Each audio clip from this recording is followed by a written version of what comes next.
Welcome to SUNY Plattsburgh's 50th year commemoration of the tragic events that occurred at Kent State and Jackson State in May of 1970. Today we have put together an impressive panel to help us remember and reflect on that time period of our history. Thank you to everyone who made this event possible, from the speakers that you will hear from today, as well as our colleagues in LITS for making the Zoom possible. And a special thank you to Richard Aberley and his daughter, Catherine, who assembled this panel. Now I will turn it over to Richard, who is an instructor of English here at SUNY Plattsburgh. Great. Well, hello, everyone. As you may know, Plattsburgh State has been commemorating the shootings at Jackson State and Kent State continuously now since 1971. And the students in 1971 put a plaque up that sits in front of the Kehoe building, Kehoe Administration Building. And they put the plaque up with the names of the 6 people who were killed at the 2 events. And they also planted a spruce, which is now a towering spruce, which stands almost 10 stories high, I guess. And every year in May, we have speakers who come to let our students and community remember, and for those who, the bulk of whom are students and younger, to know what was going on in America in the 1960s and 70s, and how we're still bearing the effects of that to this day. And so I thought I would begin with a slideshow just to sort of orient everyone to the events that took place in 1970. And today's discussion is going to focus not simply on Kent State and Jackson State, though we'll talk about that, but to realize that those 2 events did not occur in isolation. They were in fact part of a much larger movement, student movement. And it's usually in the narrative that most of us hear now was a result of the war in Vietnam, but it was a much more complex movement. It manifested itself in many different ways, many of them unexpected, and on issues that may not seem as profound, but reflected a kind of profound unrest and alienation in the post-war order that took place after World War II. So what I'll do here is just give a brief overview to let you see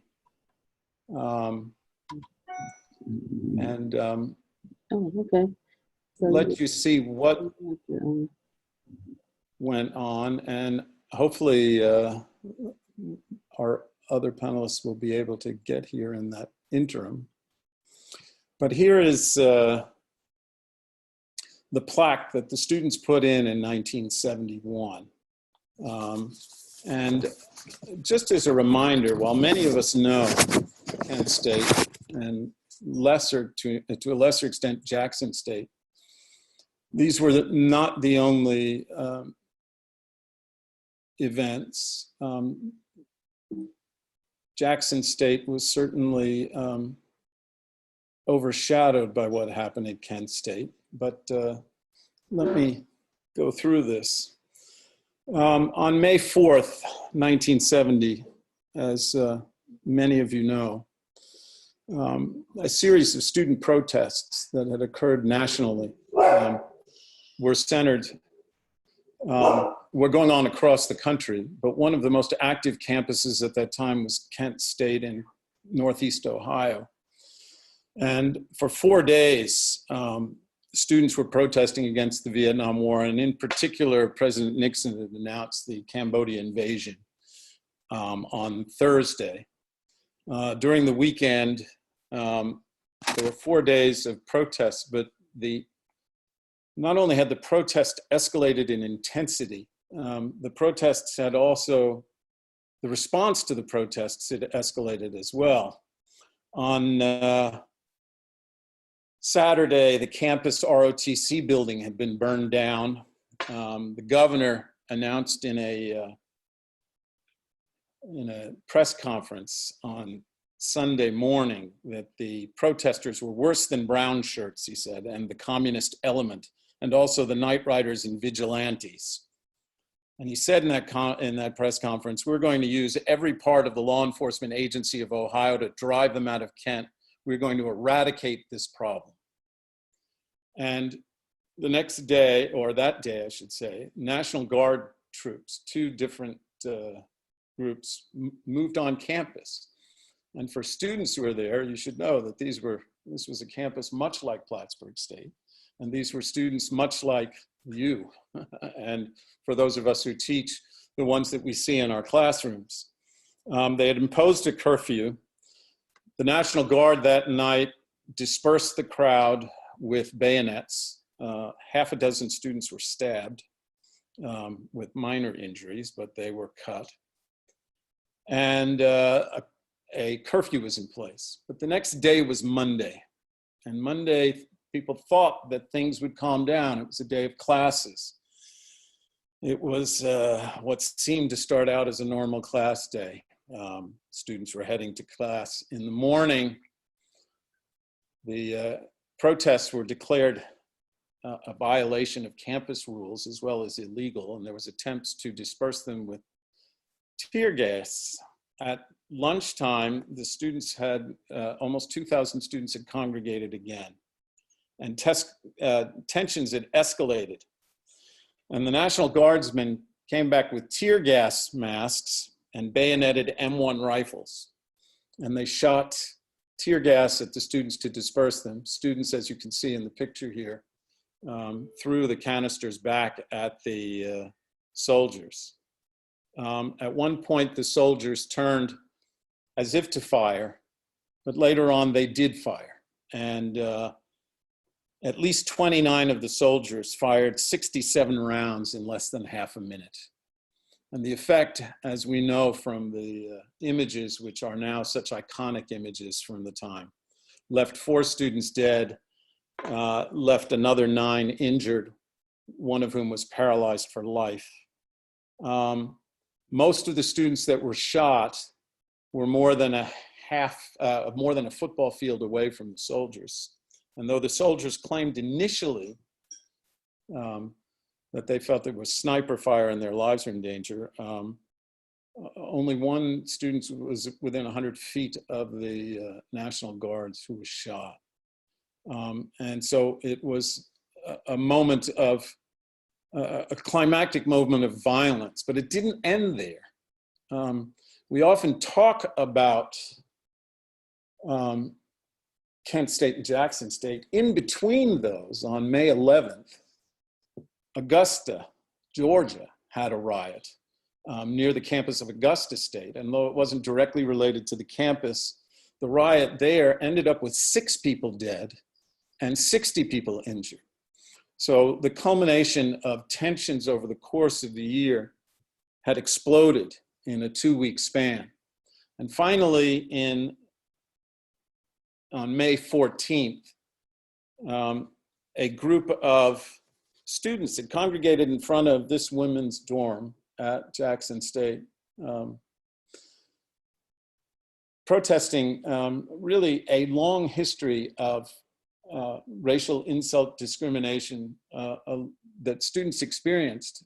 The center of the campus, Lynch Street, runs through the middle of it. Our Jackson State historian will be able to give much more lively picture of this. But it ran from downtown to the white suburbs at the outskirts of town. But through it, you went through the Black community and Jackson State campus. And students were often taunted, were often humiliated by some of the drivers going through. The buildup in tension over time led to a series of protests, but students had congregated in front of Alexander Hall. There was considerable anger at the time. Some rocks were thrown at some of the white drivers, and ultimately a dump truck was burned. And then a group of Mississippi Highway Patrol and Jackson police congregated that night on the students. Approximately 100, from what I understand, were gathered in front of the building. Firemen put out the fire on the truck, and then inexplicably, although many students claimed that it was a planned assault, the police moved towards the dorm and opened fire.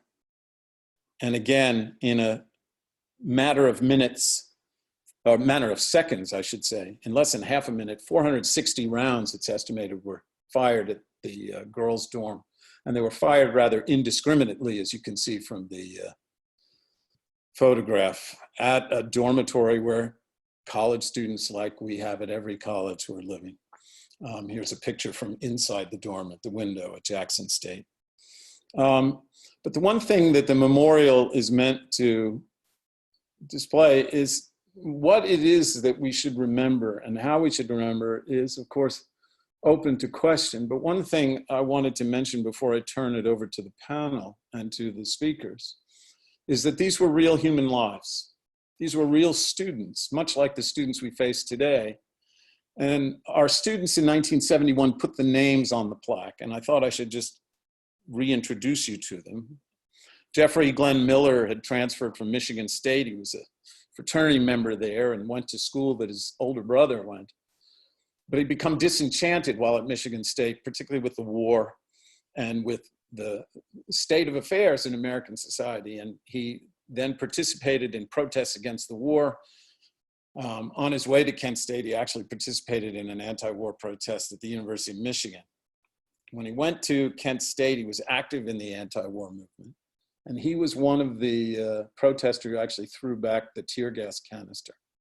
But he was a young man loved by his family, a real human. He was the one whose body we saw in that one picture with him. He was shot through the mouth, killed instantly. And he had made good friends at Kent State. Two of his closest friends at Kent State were among those who were killed.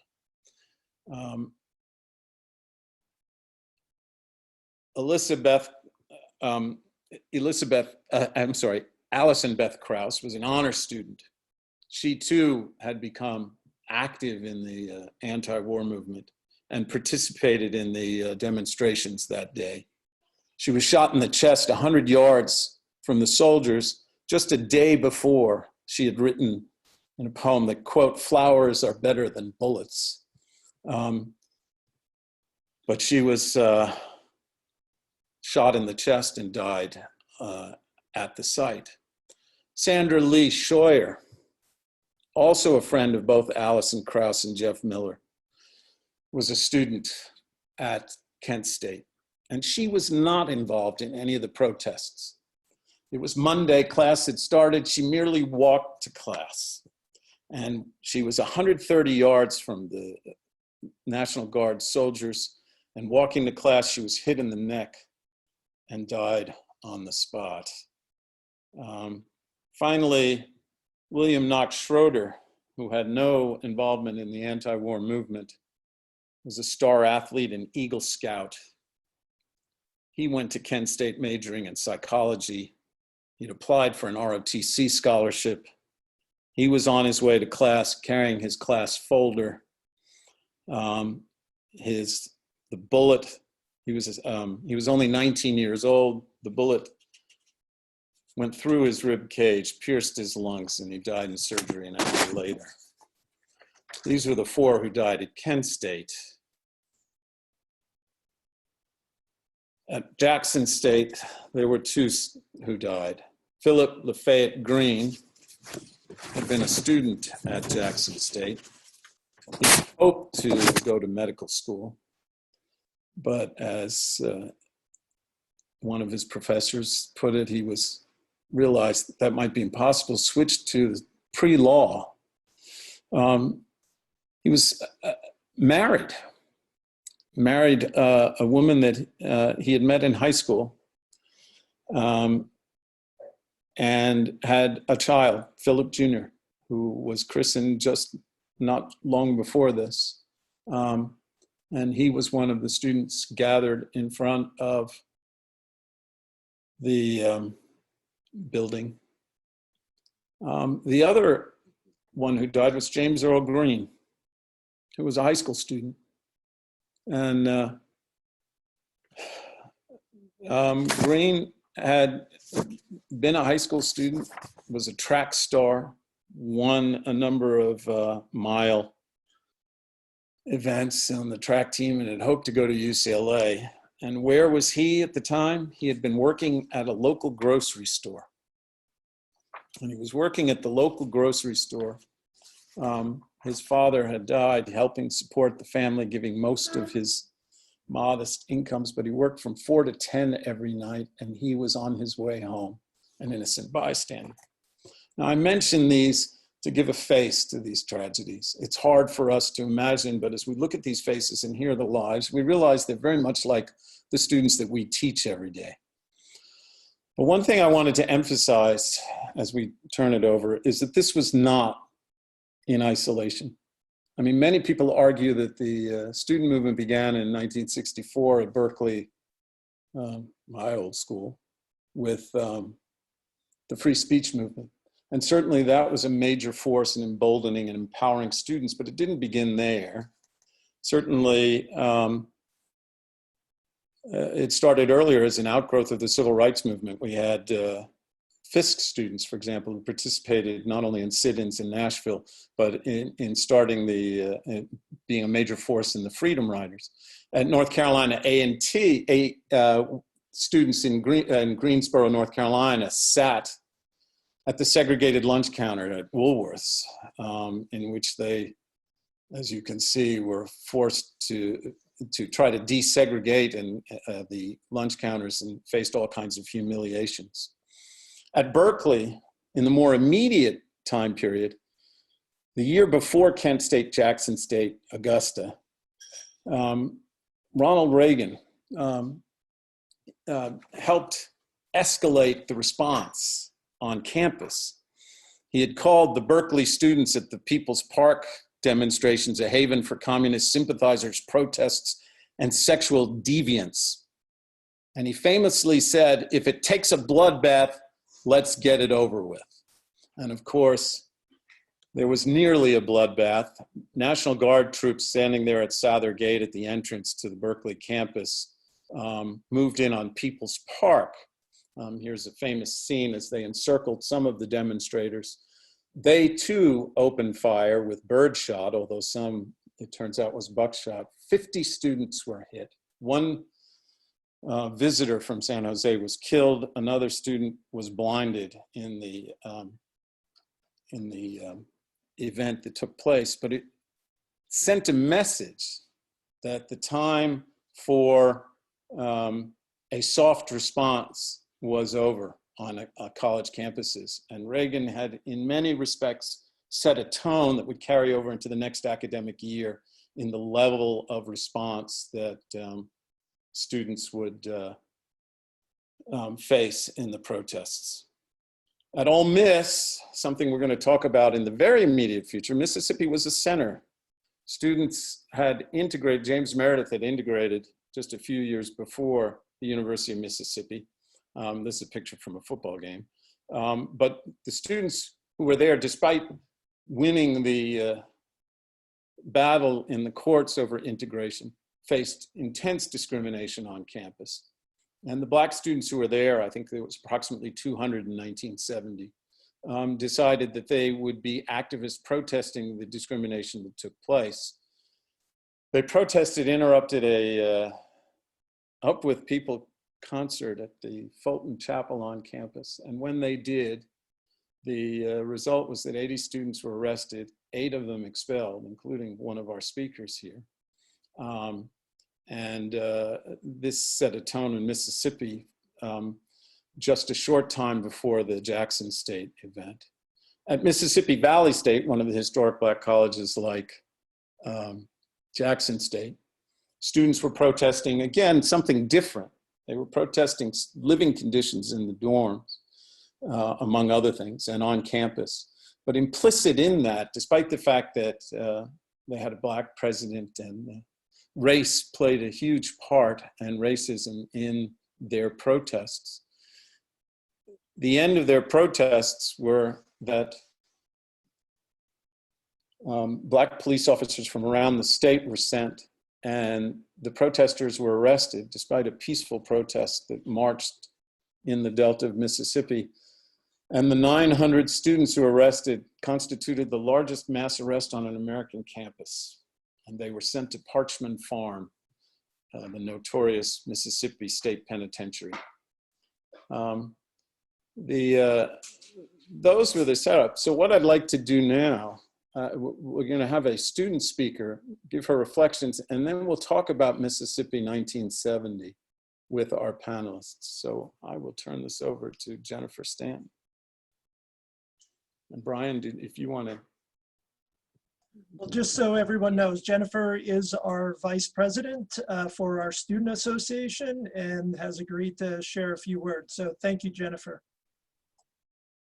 Hi, everybody. Good afternoon. I hope you all can hear me okay. We can see. And I am currently finishing my sophomore and junior year here at Plattsburgh in the environmental science program. And I just wanted to thank you for all welcoming the student voice here today and giving me a few minutes to speak. 50 years ago, multiple tragedies on college campuses occurred with a wide range of both symbolic and aggressive actions taken by student protesters and the authorities. In 1971, 1 year following the tragic events that took place at Kent State University and Jackson State College, now university, SUNY Plattsburgh began commemorating these events and what they mean to students, college staff, and the country as a whole. First, I want to acknowledge the protesters and the bystanders that died at the hands of the National Guard and the police. Although these names have already been stated before, I think it kind of drives the point home. These students, Jeffrey Miller, Allison Krause, William Schroeder, Sandra Shore, Philip Gibbs, and James Green, among numerous others injured, and that occurred at other schools as well, were denied the opportunity to walk the stage at their graduation because of a simple act of protest. Our country and our colleges were divided then over the conflicts in Southeast Asia and civil rights, sadly to the point of irreversible violence. I want to let these tragedies serve as an unfortunate reminder to embrace and respect one another regardless of our differences. Today, we see divisiveness becoming rampant across the United States yet again, and we cannot allow the violence that was seen at these two colleges, among others, to befall us once again. We must grow as a society and allow the historic events of Kent State University and Jackson State College to push us to be better, not only for ourselves, but for all the students that continue to ask that their voices be heard. Thank you all for letting me speak. Thank you, Jennifer. Richard, back over to you. Great. I'd like to introduce our panelists, and I'll do it just before they speak would probably be the best way. What I will do first is I'll start off with a very distinguished guest that we have here.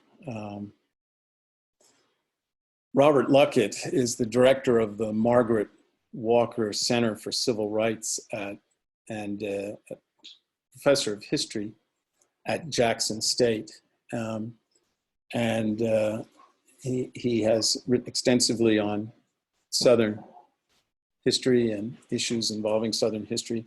I was fortunate enough when I was the head lacrosse coach at Linden State to bring a group of students of our varsity lacrosse team to Jackson and got a tour from Robbie Luckett, and then we went to the NAACP headquarters and they got a tour and lecture on the Jackson State shootings, and it was quite a wonderful experience that they had in Mississippi for the 10 days that we were there. And I'll turn it over to you. What each of the speakers will do is talk for a couple minutes about their experience and what went on, and then we'll have the panel discuss, have an interchange. So Robert, I turn it over to you. Thanks, Richard. I'm grateful for the invitation and the opportunity to be here, and also thankful for Plattsburgh and the work that continues to be done there to commemorate these events, and particularly Jackson State. I also appreciate, Richard, your wonderful overview of the history of both Kent State and Jackson State, and a few points that I would emphasize from some of what you said. Not the least of which is the fact that Jackson State has been overshadowed by Kent State. And the reality is that Jackson State and what took place at Jackson State arose out of a different set of circumstances than what took place at Kent State. And regardless of whether or not Kent State had happened, I'm convinced, and I think our community is convinced, and the folks who have studied it, that Jackson State would have taken place nevertheless. In fact, it often gets lumped in with Kent State because of the association with the Vietnam War and Vietnam War protests. But what happened on our campus was really a result of a series of civil rights demonstrations. As you mentioned, down our Lynch Street ran through the middle of our campus. Lynch Street named for the esteemed Black congressman from Mississippi during Reconstruction. And white motorists would drive through our campus, they would shout racist epithets, they would throw things, and in 1964, they hit a student, Mamie Ballard. From that point on in 1964, students each spring staged protests to call for the closing of Lynch Street through our campus. And those protests were very much informed by the civil rights movement and increasingly by the Black Power movement. And that tenor of protest, thanks to particularly the tenets of the Black Power movement, took on an increasing level of vigor. I hesitate to use the word militant because I think that often gets misused as violent. And I would emphasize that our students, yes, sometimes they responded to having things thrown at them by throwing rocks back at the people who threw at them. But I don't know that that necessarily constitutes the type of violence that we often associate, especially when we use a word like riot. And one of the things that we're trying to do at Jackson State is to stop and eradicate the use of that word when it comes to riot, when it comes to describing what happened at Jackson State. And in reality, the only rioting that took place was at the hands of police. And so leading up to 1970, each spring, those protests took place on our campus. And on the evening of May 14th, as you indicated, several blocks away from our campus, actually, a dump truck had been set on fire. There's no indication that students at Jackson State had been involved in that event. But the power structure responded in the same way that white supremacy had always responded to any assertion of Black dignity and civil and human rights. And that was with very much the intention of violently suppressing those protests. And they arrived accompanied by the National Guard that ringed our campus, city police and highway patrol, as you indicated, in full riot gear, with the infamous Thompson tank, which was an armored personnel carrier that the segregationist mayor of Jackson, Allen Thompson, had purchased ahead of Freedom Summer in 1964 and what he called the invasion that was coming that summer. They turned on Alexander Hall in the middle of the night on Thursday, May 14th.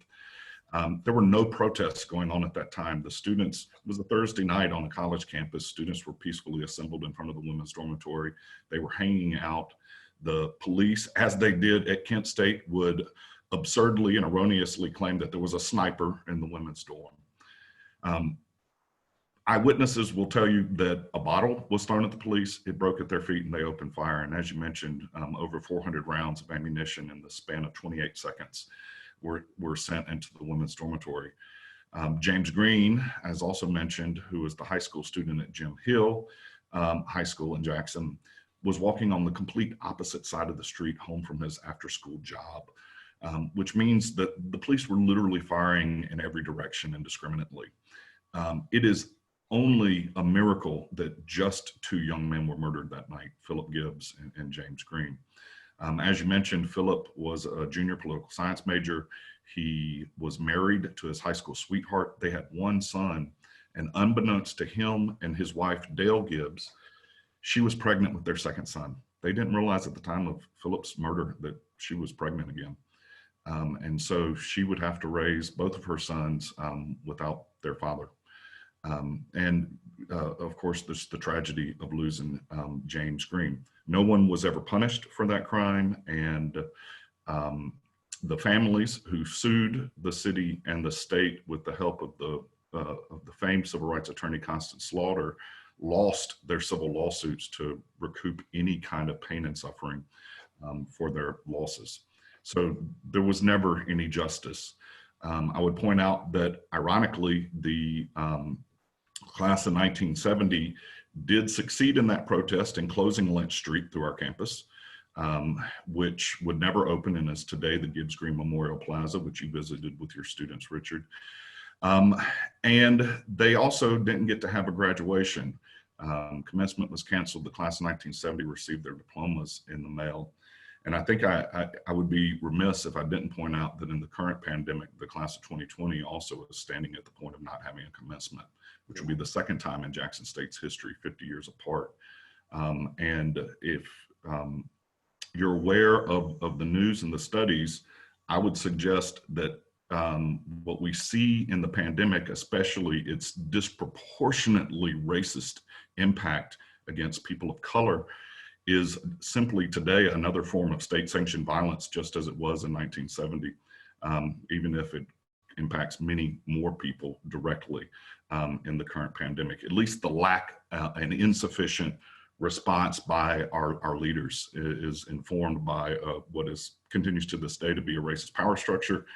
And then to the news recently about the murder of Ahmaud Arbery in Georgia should continue to remind us that unpunished, unchecked violence aimed at Black bodies and Black communities continues unabated in American history and is a systemic part of our history. And so as a historian, I think it's important for us to recognize how our past is very much directly tied to our present and how it informs that present. And I would recognize that. Doubly troubling this year with the pandemic and the possibility of not having a commencement is that we were set to honor the class of 1970 and have them walk across the stage and receive diplomas at this year's commencement, their first time to actually receive those diplomas. And we were prepared to give honorary doctorates of humane letters to the families of Philip Gibbs and James Green on their behalves. And so there's a lot of trauma, a lot of tragedy that continues to surround what happened here in 1970. I would encourage you, and everybody who's on, if you're interested, my perspective as a historian is one thing, but on May 14th, next Thursday, a week from today, at 8:30 Eastern time, we will have a town hall on Zoom with 4 of the survivors, including Dale Gibbs, the widow of Philip Gibbs, Vernon Weekly, one of the students who was shot that night, Galia Porter, another student who was injured in the flying debris, the brick and the glass, and Lap Baker, who was an eyewitness, another student who was on the side of the street near where James Green was killed. So next Thursday at 8:30, you can hear from the lives of the survivors. And we're really intentional in calling them survivors and not victims, and trying to understand how they have lived their lives in spite of that tragedy and that trauma. And I'm also really happy to say that for those of you who really want to know more, there's a fabulous new book that has just come out from Oxford University Press by my friend and colleague, historian Nancy Bristow at the University of Puget Sound. It's called Steeped in the Blood of Racism, and it is just now out about the Gibbs Green tragedy at Jackson State. So I would encourage you to check that out and to also join us next Thursday. Thanks.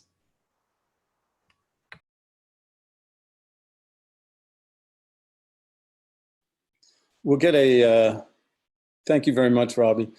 We'll get a perspective now.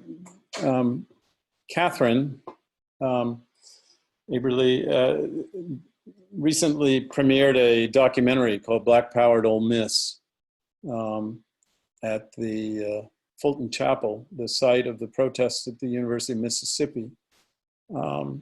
She also is working on a thesis on the she's a graduate student at the University of Mississippi and was an honors graduate there. She's working on a documentary for her MFA and a thesis on the mass arrest at Mississippi Valley State. And Beverly Hogan, I guess, has not been able to connect. I will just mention briefly and let Catherine at least talk about the Mississippi Valley State a little bit, since we haven't been able to get Beverly Hogan, which I'm really sad. She's a magnificent speaker. Dr.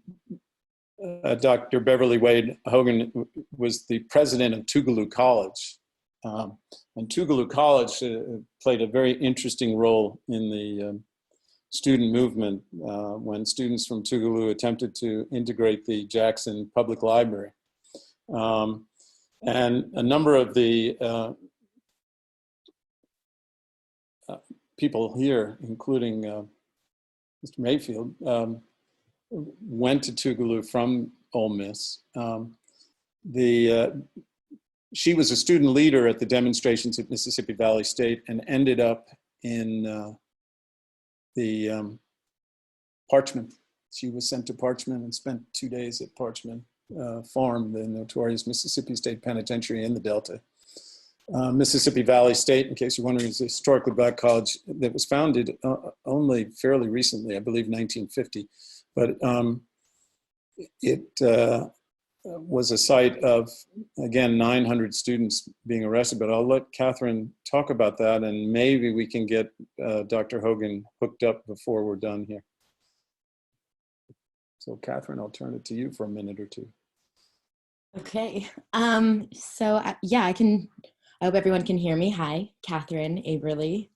So my graduate work at the University of Mississippi focuses a lot on 1970 and the student activism that, as much as Jackson State is overlooked, the ones that didn't end up in bloodshed are even more so, even though you have over 1,000 Black activists thrown into either Parchman prison, or as soon as the county and local prisons got filled up, that's where they went. So my stuff came out of, this summer I worked on something called the Parchman Oral History Project, which looked at this history of incarceration. And we had 3 sites, but certainly the University of Mississippi, my alma mater as an undergraduate and where I currently am as a graduate student.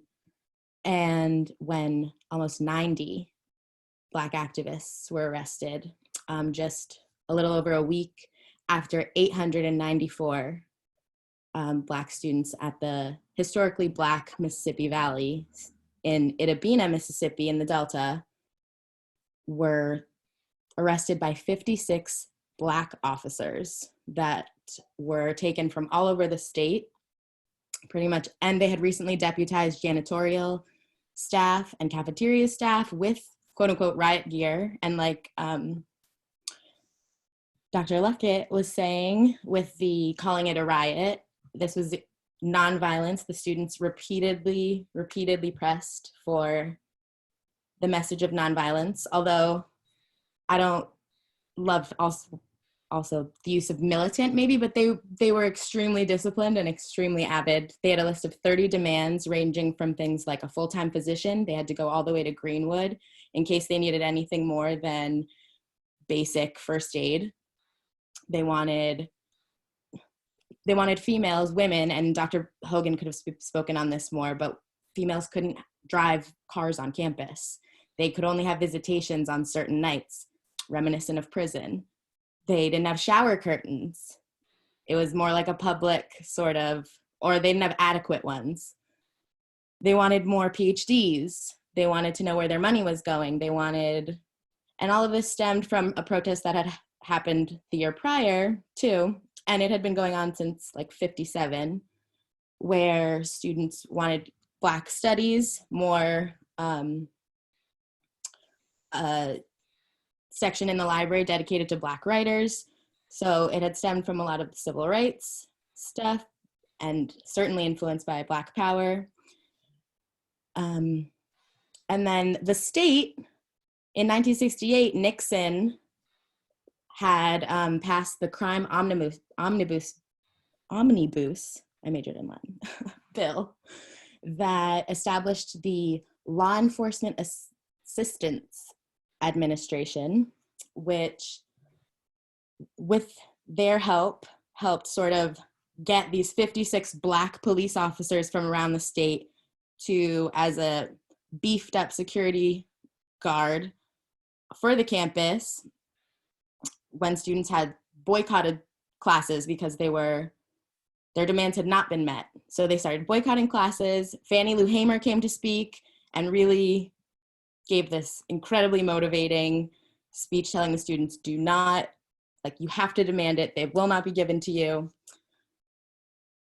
And then they boycotted classes, and after a couple of days of marching, again, nonviolently, they were put onto 10 buses and brought to Parchman Prison, where they were only let out after a writ.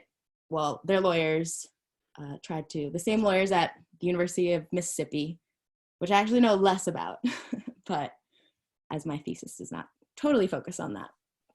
But so there was federal funding, federal aid that assisted in this mass arrest that was designed to prevent bloodshed and the things that occurred at Jackson State, and wanted to prevent the optics of the civil rights movement, where you have white officers with their batons putting Black kids, and they were kids, beating them or putting them in handcuffs and taking them off to God knows where. And yeah, also, like Mr. Luckett talked about, I'll let maybe Mr. Mayfield talk more about the stuff at the University of Mississippi, though they're not unrelated. But yes, this stuff is systemic and persists, and that's why my research came from the Parchman Oral History Project and the carceral state. Oh. Right. Well, thank you. I have and of course the optics was a very important thing. It was a very interesting thing that it was Black officers arresting Black students because of, as Catherine mentioned, the federal intervention, because the optics would have looked too bad by 1970 to have white officers. But our next, Kenneth Mayfield has an interesting history. He is a lawyer, the senior lawyer in his law firm that in northern Mississippi, in Tupelo and Memphis, and he was a civil rights lawyer and now has his law practice in mainly in Tupelo, I guess. But he was a student at the University of Mississippi, and again, a fascinating history. After the protests at Ole Miss, which he'll talk about, the interesting thing was that he left for Tugelo with Dr. Cole, one of the other ones who we were unable to connect here. But he was arrested at the University of Mississippi protests and then went on to the University of Michigan Law School. And he's a member of the school board in northern Mississippi and their attorney. And I'll turn it over to you to talk about the Ole Miss experience. We need you to unmute though. There we go.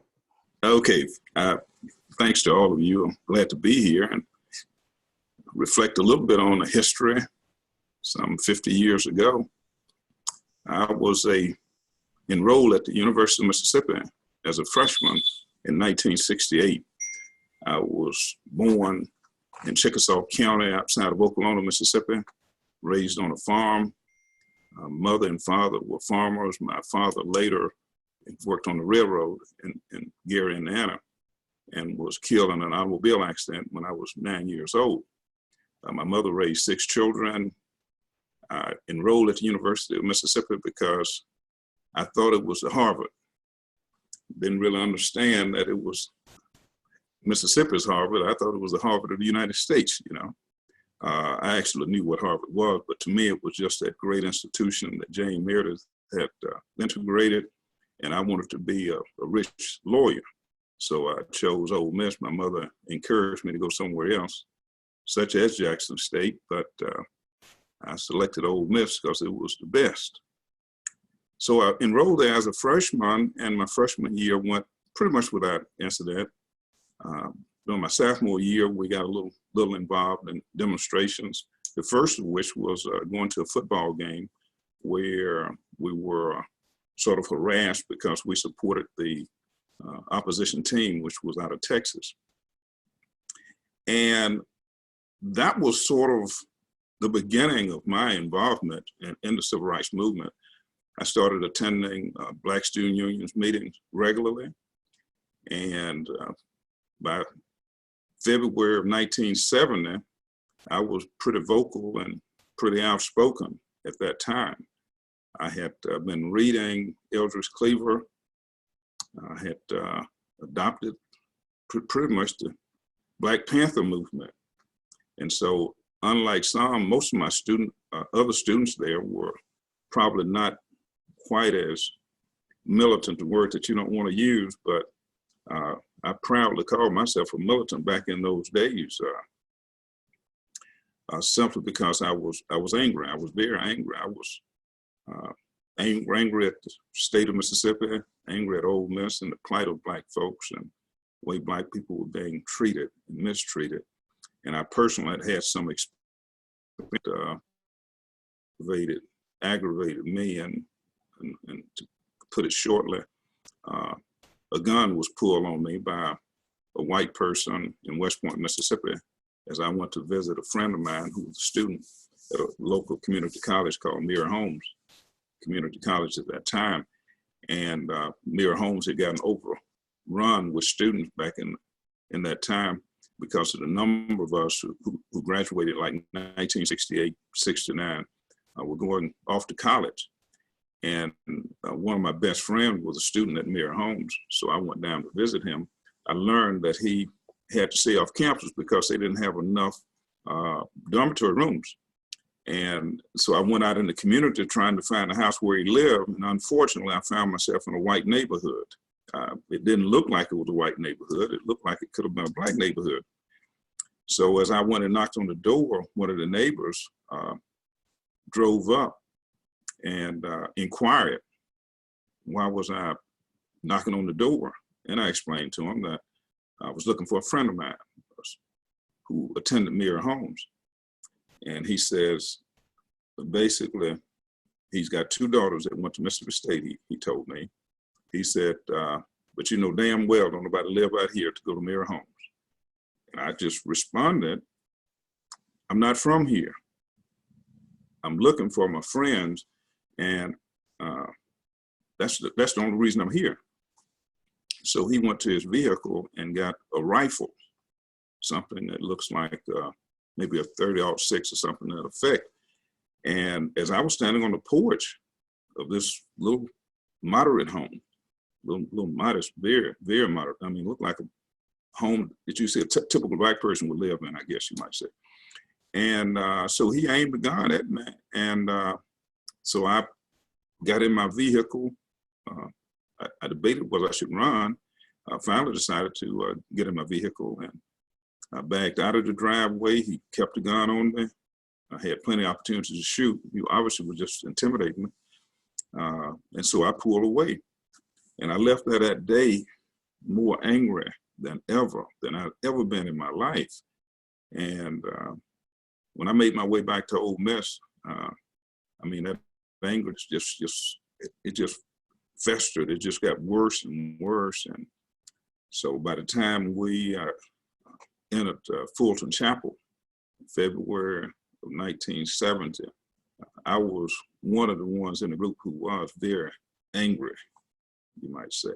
But it was a nonviolent. Our entry into Fulton Chapel, however, was nonviolent. I did not leave that movement in there. I was just one of the participants there.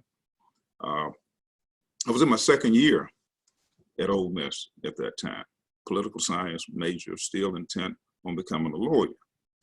And we entered with chants going down the aisle.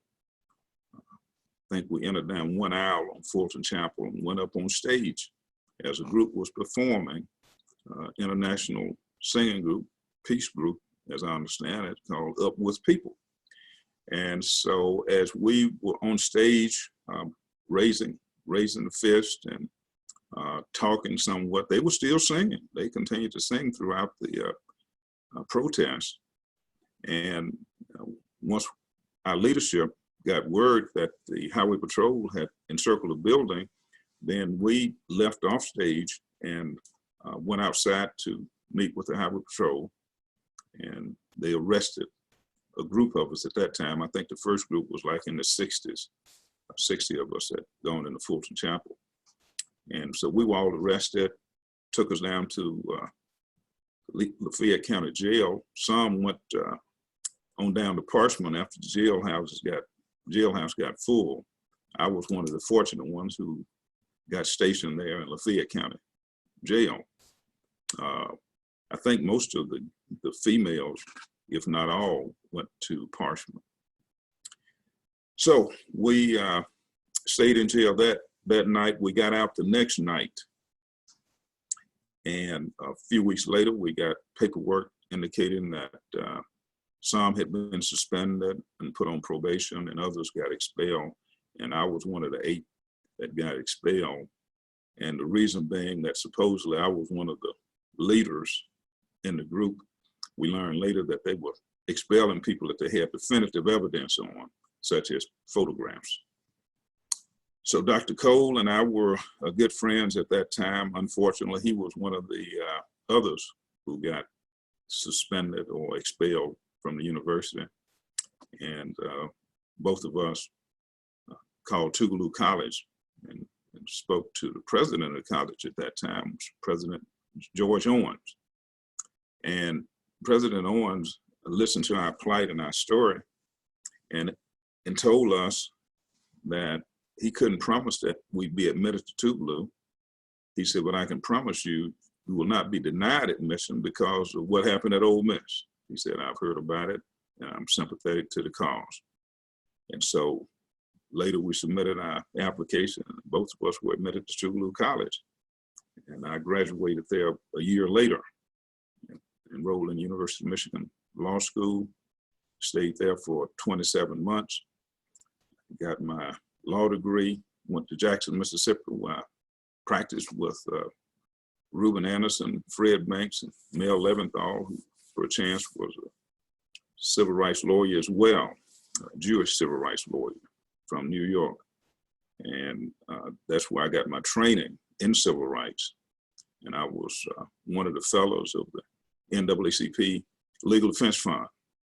So they sponsored me and I opened my practice in Tupelo, Mississippi 9 months later in 1974, excuse me.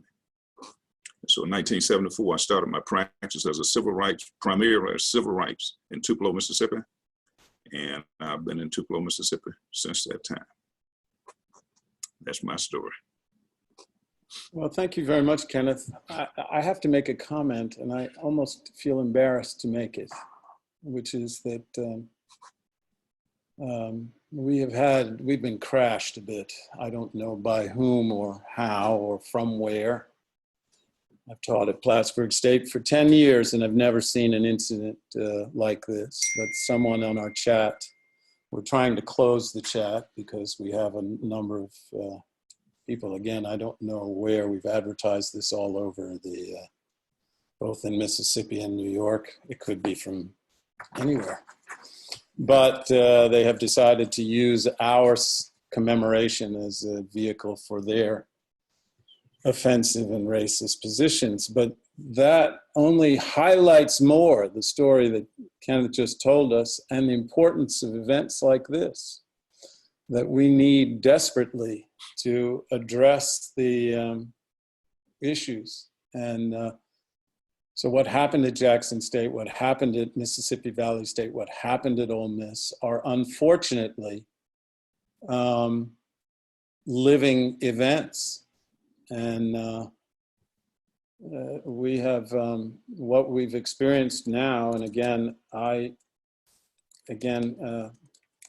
as long as I've been involved in this institution, I've never had this experience or seen it from our students. Where it's coming from, I have no idea. But for those of you who have seen, we've tried to expel the commentators and the chat, and our technical proficiency, unfortunately, is not that great. But I apologize to all our speakers and participants for the behavior of some, but I think the fact that they feel empowered to do this is a reflection of the horrors of the times that we live in now, and why those demonstrations that we've heard are so important. I'd like to introduce our last speaker. I'm sorry that we've gone so long on this, but I have to tell you, we were intensely honored too, that of all that came, but I just wanted to mention a few things about Ralph here that I think are worth mentioning. We're very lucky that Ralph Eubanks is here. We're lucky all of the panelists are here. Ralph is a visiting professor of English Southern Studies, and he's part of the Honors College at Ole Miss. He's the writer in residence at Ole Miss. He's been a contributor to the New Yorker, the Washington Post, NPR, the Wall Street Journal, the American Scholar. He was the editor of the Virginia Quarterly Review. And I grew up in Charlottesville and know it well. He was the director of publishing for the Library of Congress. He has written 2 memoirs, Ever is a Long Time, A Journey in Mississippi's Dark Past, and The House at the End of the Road, the story of 3 generations of an interracial family in the American South, which is HarperCollins. He has a book that's coming out in another week called A Place Like Mississippi, A Journey Through a Real and Imagined Literary Landscape. And that book will be available in a week. In a month. I mean, in a year. Month. Okay. In a year. Sorry, it's March of 2021. Oh, I'm sorry. So I'm in the midst of edits right now. Okay, I apologize. I got the year wrong, but it is. I have already seen the cover, for whatever that's worth, and it's a book that anyone who's interested in literary history of Mississippi will work. And what I thought I would do is have, I know we're going a little over time, and I won't worry for the few minutes, and I apologize, but I thought that Ralph should give us sort of his perspective on this. And of course, we, unfortunately, because of us being crashed, we know that these issues are still alive and well and have to be addressed. But I wanted to get Professor Eubanks' vision or perspective on 1970 Mississippi and what's going on today, and then let Kenneth and Robert interact. It turns out that the link from Beverly Hogan was somehow in error and was not able. I just got a text from her. Dr. Cole had a medical appointment that unfortunately went over, but maybe we'll get them for the last minute or two. But anyway, Ralph, I'll turn it to you. Right. Well, Kenneth says that he comes to Tupelo in 1974 as a lawyer. That's at the same time that I come to the University of Mississippi as a student, and immediately join the Black Student Union and learn about this protest that happened in 1970 that was really only spoken about in very hushed tones, as if, you can't really push things too far. This is what happens when you do that. And it always really fascinated me. So, fast forward, 25 years later, I'm in the files of the Mississippi State Sovereignty Commission working on my first book, Ever is a Long Time.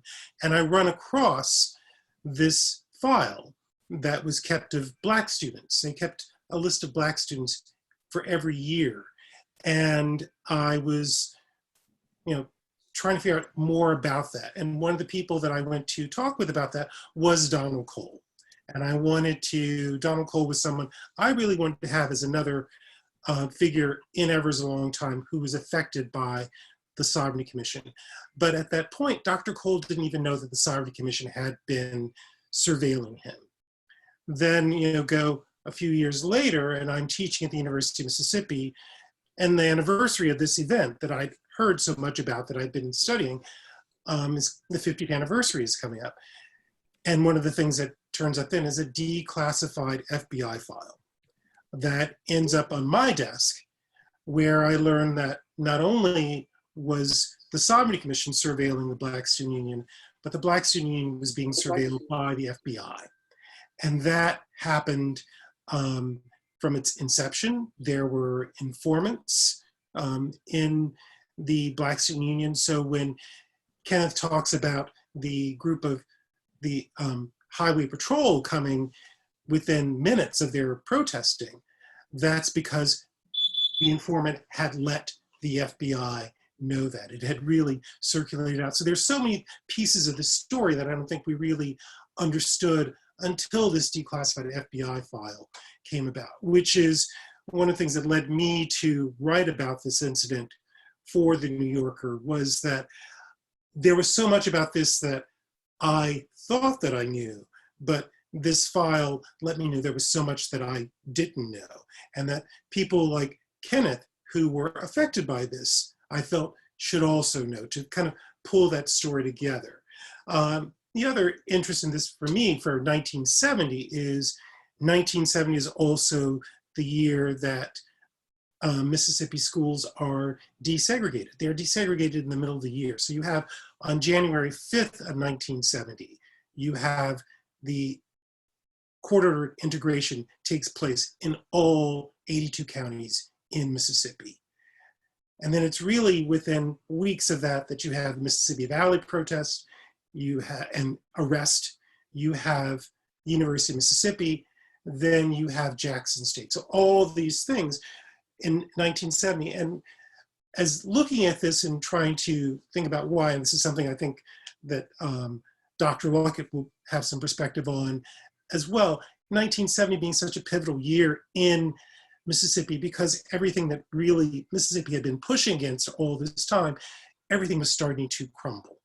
And Black students pushing against basically the idea of Southern exceptionalism at Ole Miss, when we were always told just to kind of sit back and take it, and actively pushing against that was something that was of concern to the administration at the university. It continued to be a concern through my time there. And I feel honored to have gotten to really dive into this story and to really find out more about not only what happened at my university, but also understanding this year that for me, I have to say in so many ways was very pivotal to my own formation as an adult. I think my interest as a writer, because that experience of integrating schools in 1970 is something I write about in Never Was a Long Time.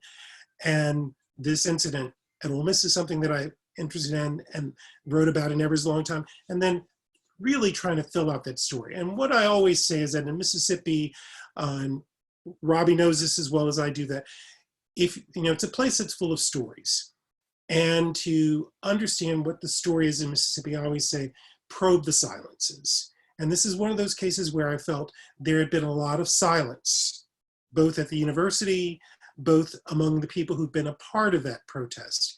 And I want to kind of open up that silence and really find out exactly what it is. And I think that's really all I want to say about this, is that this whole idea of Black power at Ole Miss, and that's the way we framed this event, was because I felt those two things were at odds with each other. Black power at Ole Miss, this name that's given to the university that's based on what you would call the slave mistress. So this is a way to really pull that together, so you can see that there was a lot more going on at Ole Miss than I think we really give it credit for. And I really am grateful to people like Kenneth Mayfield and Don Cole and those who were expelled from Ole Miss, because I, as a student there from 74 to 78, I didn't know how much I owed them.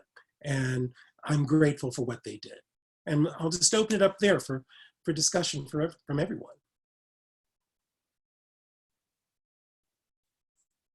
Yeah, I think your comments are so on, and I had a couple questions for you, Kenneth. For one, I know that you left Ole Miss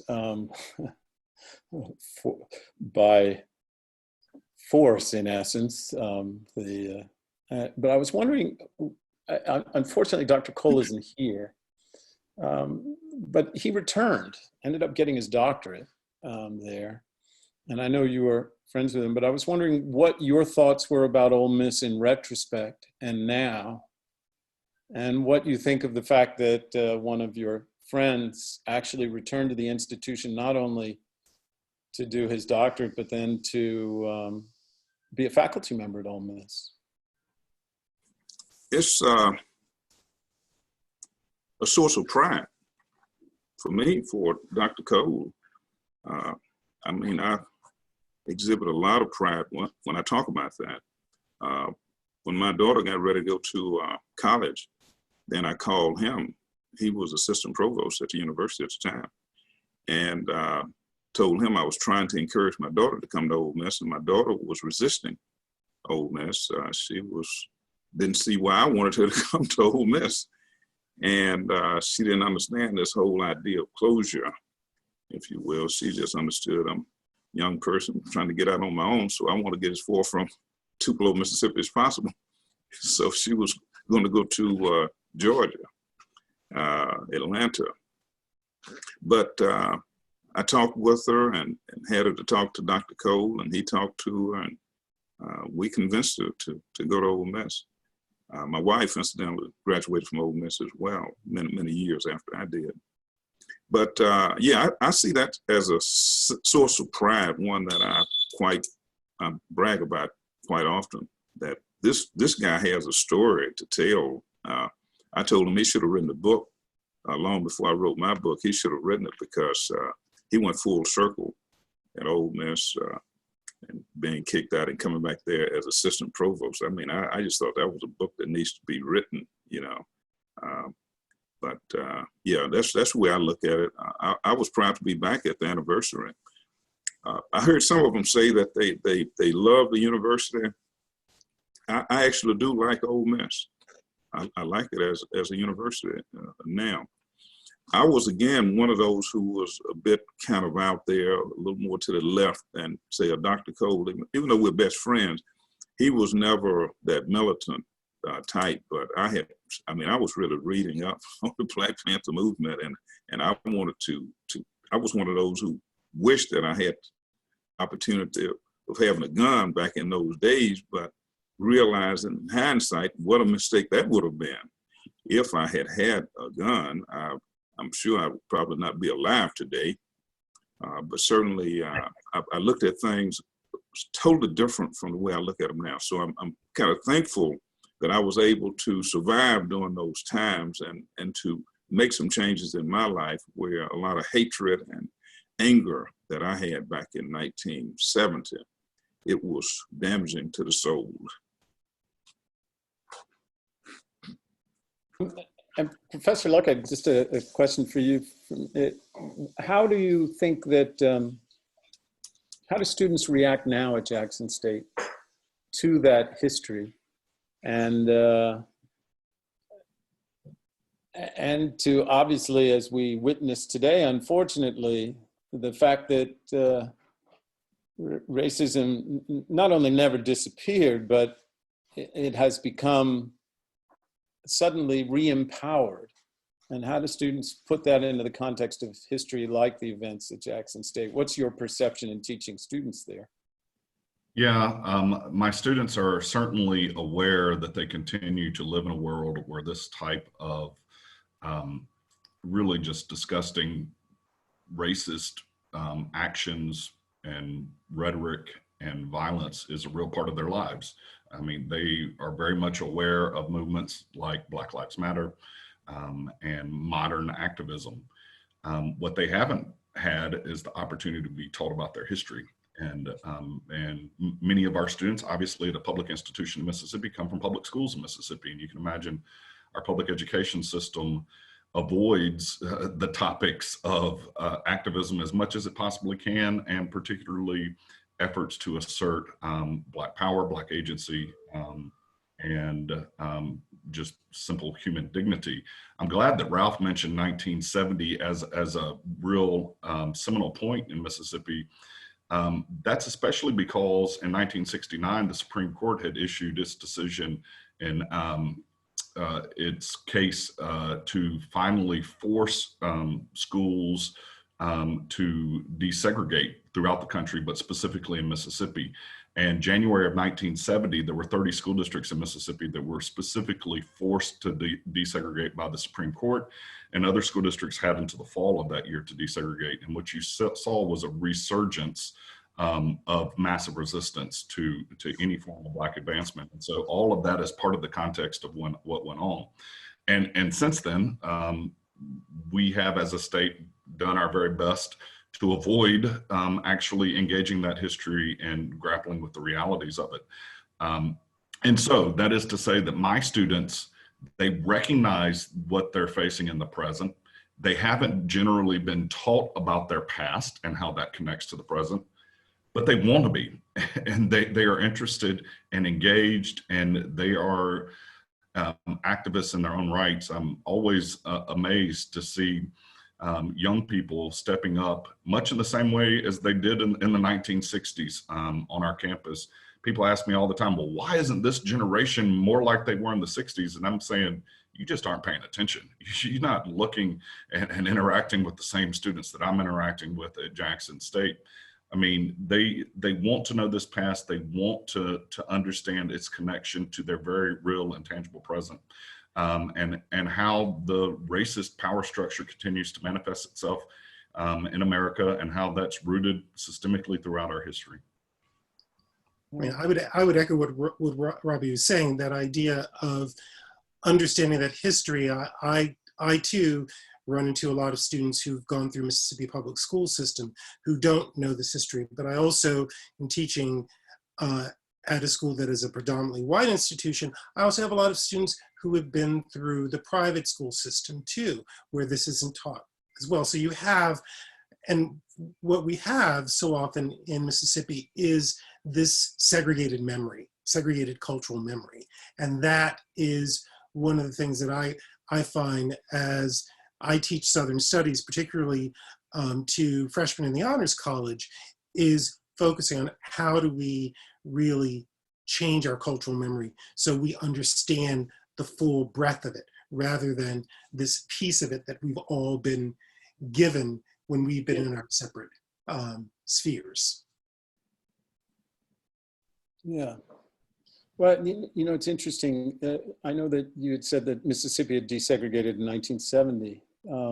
Virginia, the northernmost of the Confederate states where I grew up, Albemarle County did not integrate until I was in 6th grade, which would have meant that if you were a child during the Brown decision in kindergarten, if you asked that student, where the court said with all deliberate speed, when would you attend an integrated public school in Virginia where I lived, the answer would be you never would have, because it wouldn't have integrated until you were a freshman in college or had finished high school.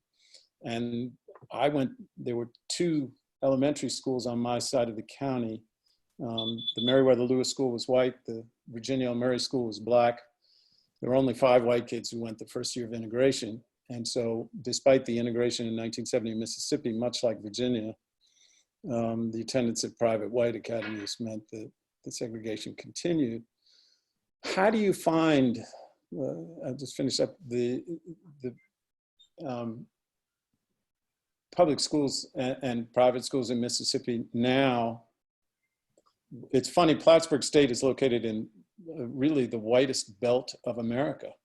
It extends from the Adirondack Park and northern New York through Vermont, New Hampshire, and Maine. And those great northern woods have one of the smallest Black or populations of color in America. So we teach at one of the whitest areas of the country. Our school itself is quite diverse because we draw from large portion of a large state. But I was wondering how you felt these things have moved since 1970 in your own estimation. And I'll sort of let you all finish with that. Why don't you start, Rob? Well, I have somewhat of a unique perspective in this, in that I have the high honor of serving today on the Board of Trustees of Jackson Public Schools. And the truth is, in 1970, JPS was almost immediately resegregated. There was some small desegregation. Chuck Bolton's fabulous book, The Hardest Deal of All, about the history of public education and desegregation in Mississippi, you'll learn that 10,000 white students left the student body of Jackson Public Schools overnight in 1970, and they represented the power structure in Mississippi. They represented political leaders, religious leaders, economic leaders, and that was 40% of the student body was gone overnight. And we exist today in a completely resegregated world, where we have a funding formula for public education in Mississippi called the Mississippi Adequate Education Program that's supposed to govern the state legislature in its funding of public schools. But in the last 8 years, under incredibly conservative leadership, that funding formula has been underfunded by the state's own law by a total of more than $2 billion in 8 years. Which is a reflection of that continued segregation, the continued triumph of white supremacy, and you continue to see a vibrant private school, system in Mississippi that you're hard pressed to find a single private school in the state that was founded before 1954 in the Brown decision. There are only a handful that I know of. They are all either religiously affiliated, like St. Andrew's Episcopal School, or you have the historically Black boarding school, the Pineywood School, that was founded in the early 20th century. So we continue to live in a segregated world where those racist assumptions continue to impact deeply our children. And I see that in a very real way with our kids in Jackson and the young people who are in Jackson Public Schools. I mean, I think that's a good. Were you going to say something, Kenneth? I was going to say Kenneth is also on a school board. As the school board lawyer, I'm interested to see what he. Yeah, actually, I've retired from the school board work, but I served as the board attorney for the Knoxville County School District, which is Macomb, Mississippi, for 18 years. And this school, which covers the entire county there in Macomb, it was a segregated school. For the 18 years that I was there, there was not one white full-time student there, even though it covered the entire county. And some of the whites who wanted to take advantage of the special education program would allow children with disabilities to attend certain classes, if you will, to get the benefit of some of the federal money. But yeah, we had Central Academy located in Macomb, Mississippi, and that's where the white students went, or they made their way over to Lowndes County, Columbus, or some other school district. And most school districts in surrounding areas would liberally admit students from, say, Knoxville County. So technically, both school boards had to agree before a student can live in one district and go to school in another district. But that was sort of wink your eye, just let it happen. So both school boards took the position that, well, if this white student doesn't really want to come over here, why force him to come? So even when I was there, school board attorney, the school board's position was, if they want to go, let them go. And so that was sort of led to the exit of the white students to other public schools, and the ones who could afford it, of course, they went to the private academy. So yeah, segregation was readmitted very much in that district. Here in Lee County, Mississippi, where I reside and have since 1974, we have an integrated school system here in Lee County. Lee County was one of those districts that was not under court order, incidentally. You had some pretty good leadership here in this county, and they got together and decided to integrate without the lawsuit having to be filed. So Tupelo was considered sort of a beacon of light, if you will, during that whole desegregation period. Now we are finding that the school district has kind of tilted, and in my experience, being a civil rights lawyer, which incidentally I practiced civil rights for 11 years, from 74 to 1985, then most of the whites will accept integration if they are clearly in control. But once the blacks in that district, or even the leadership in that district or city or town, become the ruling force, that's when we see a strong exit, if you will. So it happens in our cities that as soon as black leadership takes over in cities, of course, the white find a suburb somewhere else to go to.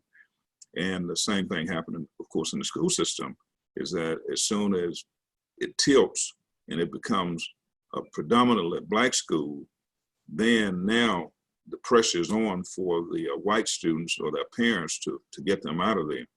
And so Knoxville County, of course, being predominantly black, it was considered as a black district, predominantly black district. And so the whites found somewhere else to go. Lee County, on the other hand, when I moved to Lee County, for example, it was only 18% African-American here in 1974. Now that number has changed to way up in the 30s. And the school district itself now has tilted a little bit African-American. And once that tilt is made, then that's when you see a lot of flight.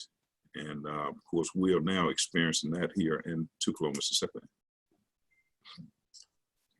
I mean, I'll just kind of conclude by saying that I teach a class on Southern identity and memory. And in that class, I really quote, Anthony Appiah, and I say, we make up our identity from a toolkit of options, so ways that we kind of, put together our identities. So try and get them to see how that has been constructed for them, and then really trying to understand that we live in these separate spheres, and then taking that idea of identity and layering that over with memory and how we remember things and how we choose to frame them, and then kind of pulling it all together with oral histories. And I think at the end of that course, what my students see from collecting oral histories from their grandparents, many of whom remember the early days of integration, they begin to see how that theory from Appiah really affects the way that they've constructed their identity and the whole way that they think of Southern memory. And it's something that I only get to do with about 12 students a year. And I wish that I got to do that with a lot more. And I think that's really key.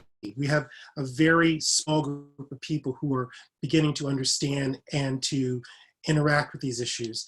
And we need more of that, both through schools and really discussions very much like this one.